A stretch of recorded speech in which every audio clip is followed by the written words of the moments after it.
Welcome back to Definitely Not Definitive. I'm Ken. And I'm Bethany. And we're just a couple of heretics in love. We love reacting to some Warhammer 40k. You're heretics. Yeah. And so this is If the Emperor Had a Text-to-Speech Device. This is episode 10. If you want all of our reactions to Warhammer 40k, check out the description of this video. We got a playlist there for you, as well as a link to our Patreon and get early ad-free access to our videos. Are you ready? I'm ready. Okay, let's continue.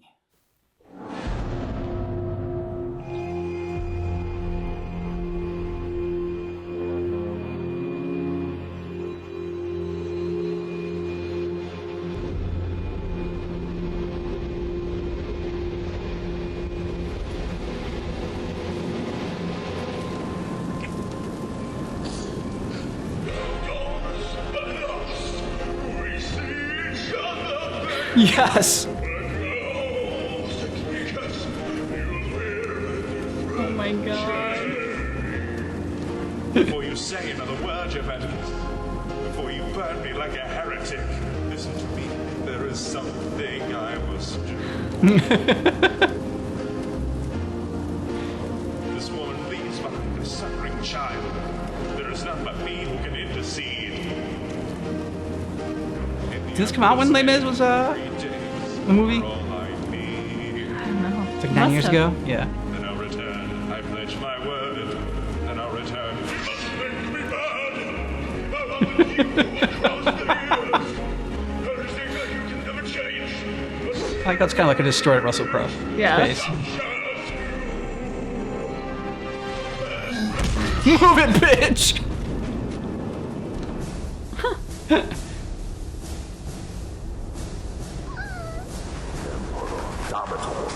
Not a single useful subject has been found yet. Don't they understand that sitting around here is incredibly boring? It's like being inside a retirement home. Hey, Fyodor, isn't it boring around here? Like, incredibly boring? Be quiet. Annoyed inquisitorial grunt. No, that's what I just said. You know what would be fun? Letting me sit on your throne. I've always dreamed of being up on that throne and all the fun things I could do up there. I said, quiet! Giving me a headache. No, you be quiet. Can someone feed the goat so he quiets down? We're trying to do important High Lord things here. Shut up, little Billy!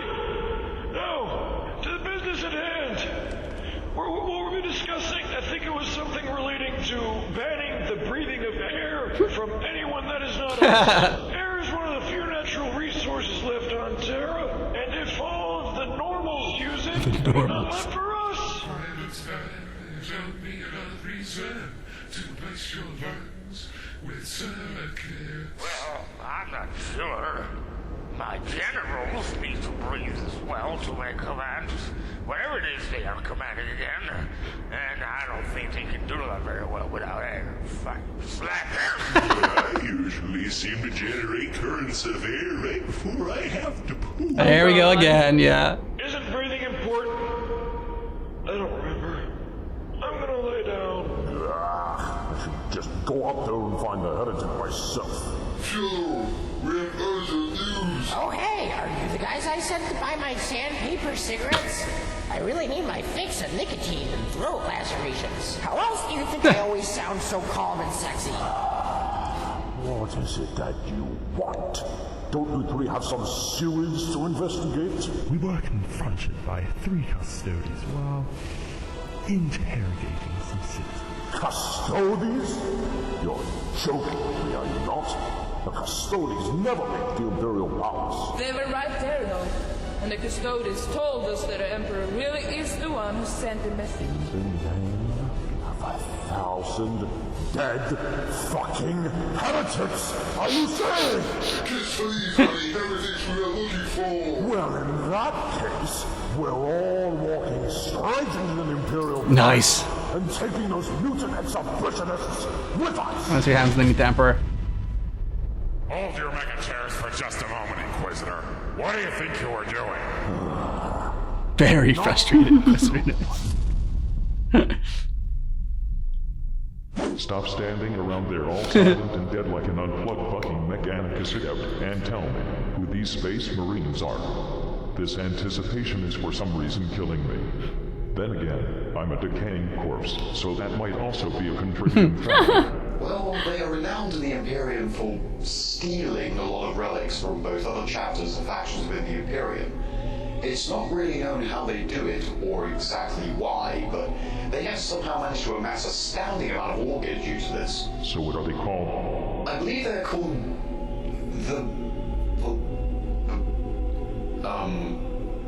something.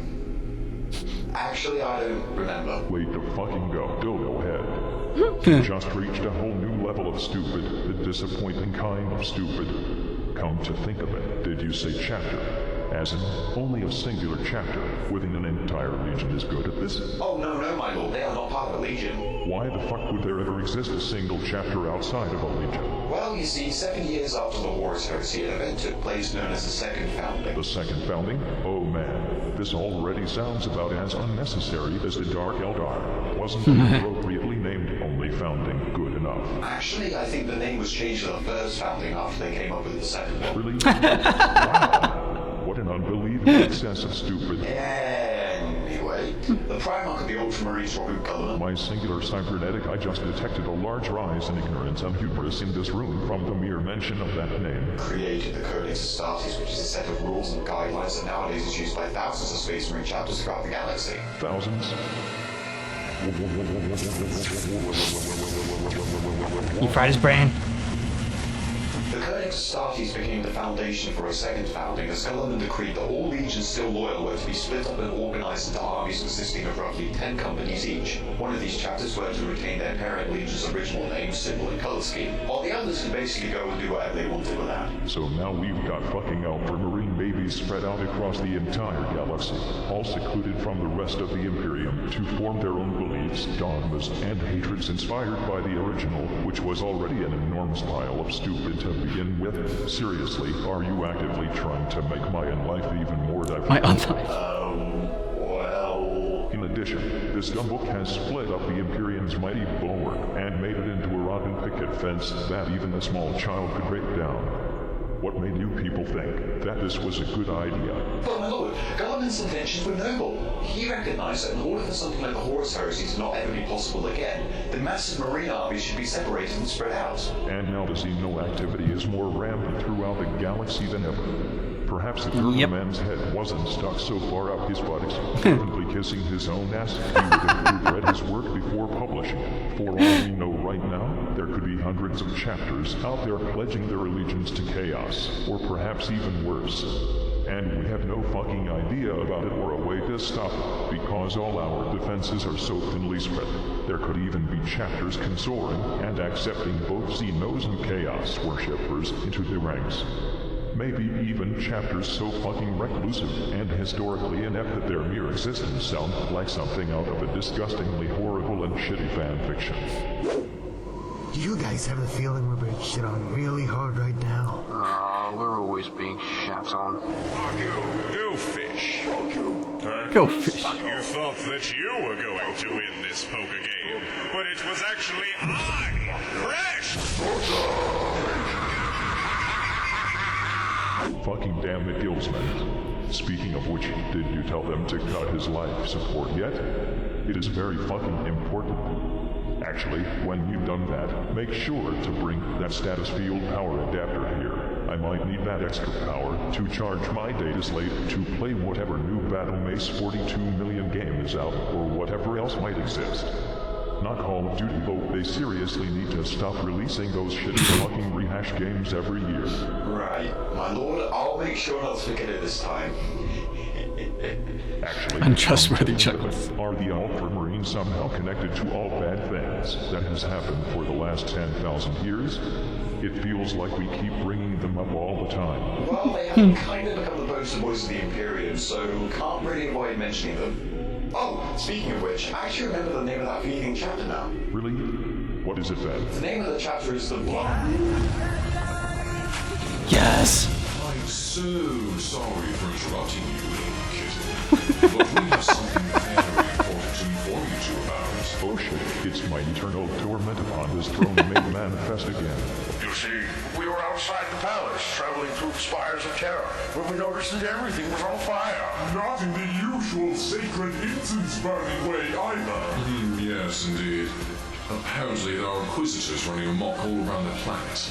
They're looking for the one who sent that message demanding the disbanding of the Inquisition and the Adaptus Ministorum. So they have arrived. Holy imperative Ares, really? Really? I suggest we go to the High Lords immediately. Perhaps the inquisitorial representative can be argued with. If not, we can ask Ian or something. There is no time to be lost. Let's go. I'm fucking done. I was foolish to believe you would hold a promise like this one. You are untrustworthy filth, not ever worthy of the Emperor's blessing. I am the only one here worthy of the Emperor's blessing. I am the only one who's going to save him from his very own corrupted bodyguard. You are not entering the palace, Theodore. I would like to see you try and stop me. I'll gladly show you. Guards!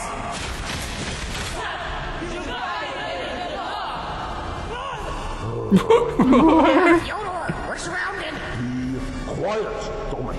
Well, here we are, Theodore. At long last, I can put you and your miserable little cult away, never to interfere with the Emperor's will again. Can't be that easy. Foolish. Have you forgotten that my throne is a massive weapon arsenal? Easy, Ark. We're gonna light you up like a sandpaper cigarette if I had one. Oh, if you and the rest of Terra do not meet my demands, I will have this entire room and all of its inhabitants fall prey to my throne of judgment. It is too bad for you that this passing decree is still in effect, isn't it? Theodore, you absolute ass. Oh, don't feel too bad. At least my melter will fade away from this existence instead of splattering your blood across the floor. Because that was your primary concern, wasn't it? Now, I am going into that palace, and I alone will save the Emperor and the Imperium of Man! Sure, dude. Yeah. Sure. Good season finale. Yeah, definitely. You know, there was definitely some more lore in here, but also a lot of the story is as well that like he's telling like within this the lore, the information that he's giving. I love that they ended it on that cliffhanger because now, of course, we're all so desperate to find out what happens when this guy meets the actual Emperor. Yeah. And I can't wait to hear what the Emperor thinks of him. Little Kitten's my favorite, but I think the other custodians are great as well. Every time they come in, it's just hilarious. Yeah, and I can't wait for him to meet the Emperor, and for Fyodor to meet the Emperor, and for the Emperor to just put him in his place, and for Fyodor to be like, oh, you're corrupted now I must cleanse your mind and everything. And I really enjoyed this as a journey because, yes, we got a little bit more of the lore, or we got reminders of lore that we had probably been exposed to, but like there is so much for Warhammer 40k that it's easy to forget pieces if you're not studying it all the time. Like it feels like world history. Like you have to actively be studying it all the time to keep it all in your brain. Otherwise, like you're going to forget it over time. Yeah. But I think the Emperor was my favorite part because you could know nothing about Warhammer 40k and just thoroughly enjoy his revelation of waking up into this world, his sardonic sense of humor, and his like basically what the shit perspective over everything all the time. You'll let us know what you thought about this down below in the comments. And if you want all of our Warhammer 40k reactions, check out the description of this video because we got a playlist there for you, as well as a link to our Patreon. So if you want early ad-free access to videos on this channel and our other channel, check that out. Yeah. Thanks so much for checking out our reaction for The Emperor. If the Emperor had a text-to-speech device, episode 10, but just keep in mind that our reaction is definitely not definitive.